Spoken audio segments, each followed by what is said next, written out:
এখানে গল্প নয়, ঘটনা শোনানো হয়।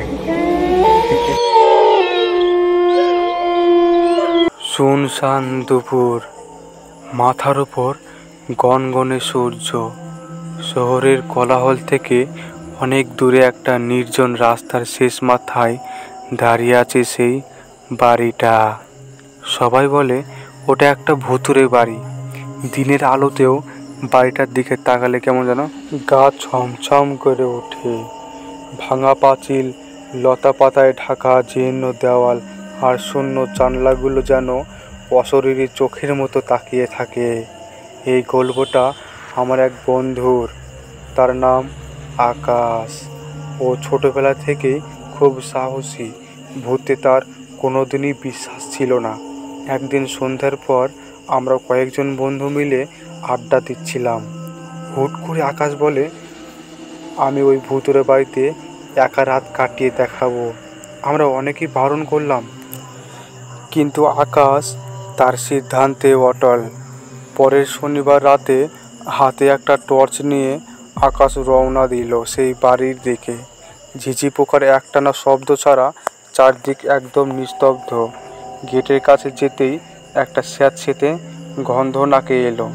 গেটটা খুলে ভেতরে ঢুকতেই একটা ঠান্ডা বাতাস সারা শরীরে শিরশিরে অনুভূতি এনে দিল। পুরনো কাঠের সিঁড়ি বেয়ে ওপরে উঠতে গিয়ে মনে হলো যেন কেউ তার পিছু পিছু আসছে। আকাশ টর্চটা ঘুরিয়ে দেখলো, কিন্তু কিছুই দেখতে পেল না। একটা বড় ঘরের দরজা অর্ধেক খোলা ছিল। আকাশ ভেতরে ঢুকে টর্চের আলো ফেলতেই দেখল ঘরের মাঝখানে একটা পুরনো কাঠের দোলনা। সেটা ধীরে ধীরে দুলছে, অথচ ঘরে কোনো বাতাস নেই। হঠাৎ দোলনার দুলুনি বেড়ে গেল, আর সেই সাথে এক অদ্ভুত মন খারাপ করা কান্নার শব্দ ভেসে এলো। আকাশ চমকে উঠল। এতক্ষণ ধরে তার যে সাহস ছিল তা যেন এক নিমিষেই উধাও হয়ে গেল। ভয় পেয়ে সে যখন দরজার দিকে ফিরতে গেল, তখন দেখল দরজাটা আপনা আপনি বন্ধ হয়ে গেছে। বাইরে থেকে তালা লাগানোর শব্দ এলো। ঘরের ভেতরটার নিস্তব্ধতা যেন আরো ভারী হয়ে উঠল। ঘরের এক কোণ থেকে একটা মেয়েলি কণ্ঠস্বর ভেসে এলো, এসেছিস? তোর জন্যই তো অপেক্ষা করছিলাম। আকাশের হাত থেকে টর্চটা পড়ে গেল। ঘরটা আবার অন্ধকারে ডুবে গেল। শুধু দোলনার দুলুনি আর কান্নার শব্দ ছাড়া আর কিছুই শোনা যাচ্ছিল না। পরদিন সকালে আমরা যখন পুলিশের সাহায্য নিয়ে সেই বাড়িতে ঢুকলাম, তখন দেখলাম আকাশ নিথর হয়ে মেঝেতে পড়ে আছে। তার চোখ দুটো খোলা আর মুখে এক ভয়ানক আতঙ্ক। তার মুখে কোনো শব্দ ছিল না, কিন্তু সেই ভয়ানক দৃশ্য দেখে আমাদের সবার বুক কেঁপে উঠল। সেই রাতে কি ঘটেছিল তা কেউ কোনো দিন জানতে পারেনি, তবে সেই থেকে কেউ আর ওই বাড়ির ছায়াও মারায় না। রাতের বেলায় এখনও কেউ কেউ সেই বাড়ির দিকে এক শিশুর কান্নার শব্দ শুনতে পায়, আর সেই দোলনার দুলুনির শব্দও শোনা যায়। সেই বাড়িটা আজও রহস্যে ঘেরা, আর সবার মুখে একটাই কথা, ওটা একটা ভুতুড়ে বাড়ি।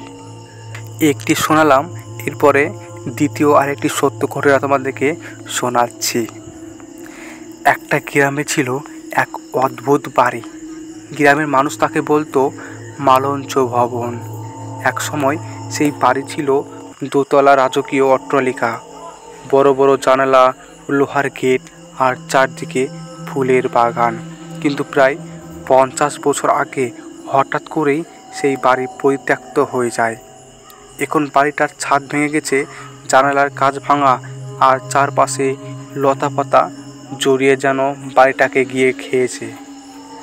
গ্রামের মানুষ বলে সন্ধ্যা নামতেই ওখান থেকে অদ্ভুত আওয়াজ শোনা যায়, কখনো চিৎকার, কখনো হাসি, কখনো পায়ের শব্দ। রহস্যময় ঘটনা। একসময় সেই বাড়ির মালিক ছিলেন জমিদার হরিপদ রায়। লোকজন বলে তার মেয়ের বিয়ের আগের রাতে ভয়াবহ একটা দুর্ঘটনা ঘটে। ঝড় বৃষ্টির রাতে বাড়ির ভেতরে আগুন লাগে। কে বা কারা আগুন লাগিয়েছিল কেউ জানে না। জমিদারের মেয়েটি সেই রাতে প্রাণ হারায়। তারপর থেকেই বাড়িটা অশুভ বলে পরিচিত হয়ে যায়। জমিদার পরিবার ভিটে মাটি ছেড়ে চলে যায়, আর মালঞ্চ ভবন দাঁড়িয়ে থাকে শুধু ভয়ঙ্কর স্মৃতি নিয়ে। গ্রামের তরুণরা মাঝে মাঝে সাহস দেখিয়ে রাতের বেলা বাড়িতে ঢোকার চেষ্টা করত। একবার 3 বন্ধু সুমন, অরূপ আর বিজয় সিদ্ধান্ত নেয় বাড়িটায় রাত কাটাবে। হাতের টর্চ আগুন জ্বালানোর জন্য দেশালাই নিয়ে তারা ঢোকে। ভেতরে ঢুকতেই যেন হাড় কাঁপানো শীতল বাতাস এসে লাগে। টর্চের আলোয় দেখা গেল দেয়ালে অদ্ভুত ছায়া নাড়ছে।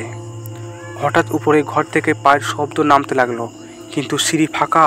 তারা ভেবেছিল বাতাসের শব্দ, কিন্তু কয়েক মুহূর্ত পরই তার দরজাটা নিজে থেকে বন্ধ হয়ে যায়। ভেতরে অন্ধকার আর ভয়ঙ্কর নিস্তব্ধতা। হঠাৎই মেয়েলি কণ্ঠে হাসির শব্দ শোনা গেল, যেন কেউ বলছে, তোমরা এখানে কেন এসেছো? সুমন টর্চ ফেলে দৌড়ে বেরিয়ে যায়। অরূপ ও বিজয় প্রাণপণে পালায়।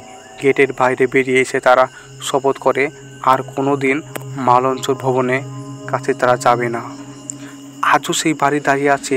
দিনের বেলা দূর থেকে দেখলে মনে হয় কেবল একটা ধ্বংসাবশেষ, কিন্তু রাতে কেউ তার কাছে যায় না। লোকজন বলে জমিদারের মেয়ের আত্মা এখনও ঘুরে বেড়ায়। আর যারাই বাড়ির ভিতরে সাহস করে ঢোকে তারা অস্বাভাবিক কিছু অভিজ্ঞতা নিয়ে ফিরে আসে। মালঞ্চ ভবন তাই শুধু একটি বাড়ি নয়, এক অদ্ভুত ভয়ের প্রতীক। তো বন্ধুরা, কেমন লাগলো আজকের ভিডিওটি? অবশ্যই ভালো লেগেছে। যদি ভালো লেগে থাকে তাহলে চ্যানেলটি সাবস্ক্রাইব করবে এবং পাশে থাকা বেল আইকনে ক্লিক করে অল করে দেবে। তো বন্ধুরা, ভিডিওটি বানাতে অনেক কষ্ট হয়েছে, তাই একটি লাইক করে দেবে। ধন্যবাদ।